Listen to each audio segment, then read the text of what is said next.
2020 candidates have 1 week to file their first quarter fundraising reports. Yesterday, we learned totals from another candidate. New Jersey Senator Cory Booker's campaign says it raised more than $5 million in February and March. It did not reveal anything about the number of donors or the share of small donors. Right now, Senator Bernie Sanders is the leading fundraiser with $18 million. So let's bring in Antjuan Seawright and Caitlin Huey-Burns. Antjuan is a CBSN political contributor, Democratic strategist, and CEO of Blueprint Strategy. And Caitlin is a CBSN political reporter. Welcome to both of you. So Senator Booker's total since he announced is less than what Senator Sanders or former Congressman Beto O'Rourke made on the day they announced. So, Antjuan, is it too early to tell what these kinds of numbers mean for Booker's campaign? Of course it is. These numbers are simply press points or things to actually get more media out of their campaigns. But at the end of the day, and I'll keep saying this, money does not translate to support or necessary voters. What it means is that there are people who invested into your campaign. But what we've seen from all of these numbers is that the power of the grassroots lie in the Democratic primary, because most candidates have rejected the idea of taking corporate PAC money. So these are small donors, and regardless if they raise $1 million or $5 million, it shows that people are interested in investing in these campaigns. Right. It's interesting how this pledge to sort of reject corporate money may be hamstringing some candidates. So, Caitlin, candidates have about a week to reveal their fundraising totals from the first quarter. Is there an advantage to announcing those numbers before that deadline? Well, you've seen those with the really high totals. Bernie Sanders, Bernie Sanders, Kamala Harris, and Beto O'Rourke announcing those totals to make news because they brought in a lot of money. We're still waiting to hear from Elizabeth Warren, the Massachusetts senator. And before coming on here, we just got an email that she was sending to supporters reminding them of her policy of not doing high-dollar fundraisers, not hosting big dinners in order to court support. That is an indication, perhaps, that the money that will follow, her number that she's supposed to report, may not be as high as some of these others, providing some political cover for her. But what the money race tells us at this point, the money primary, does tell us a little bit about where the momentum is. I think it gives us a better indication of grassroots support than the polls do at this point. Polls at this point in the campaign are really name recognition when you look at it. So the money is important here, but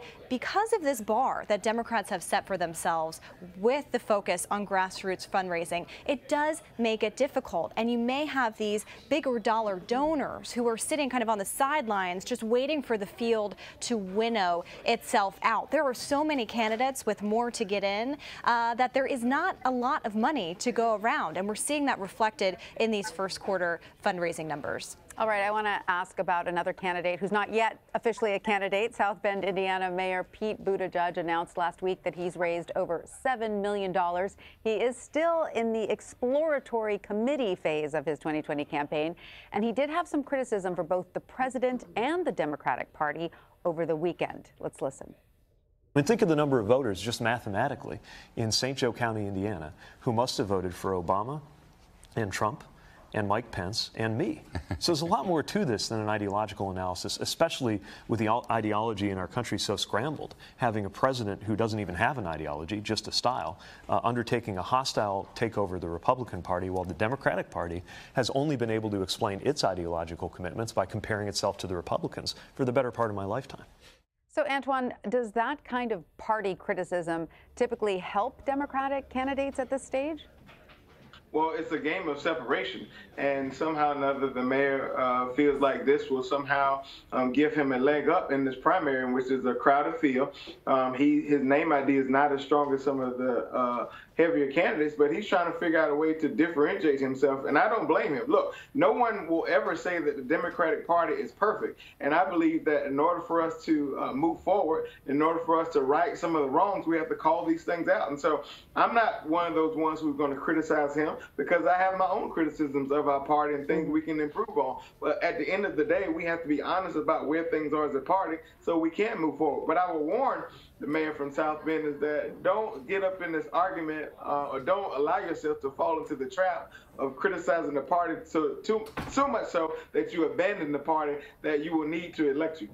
Right. You do ultimately need them to vote for you. All right. So one person we haven't heard fundraising numbers from yet is Massachusetts Senator Elizabeth Warren. She ranked third in a new Emerson College poll for 2020 candidates in her home state, behind Bernie Sanders and Joe Biden.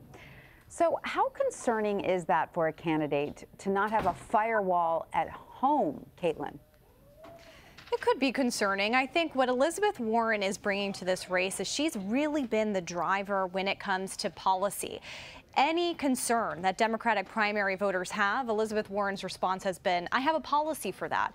The big question is whether that is resonating. And again, we need to wait and see what those fundraising numbers are. I have seen her out on the campaign trail in places like Iowa. She does have this ability to really connect one-on-one with voters. And she does have a very compelling personal story that she tells. And it's her economic pitch, which is that she wants an economy that works for working people.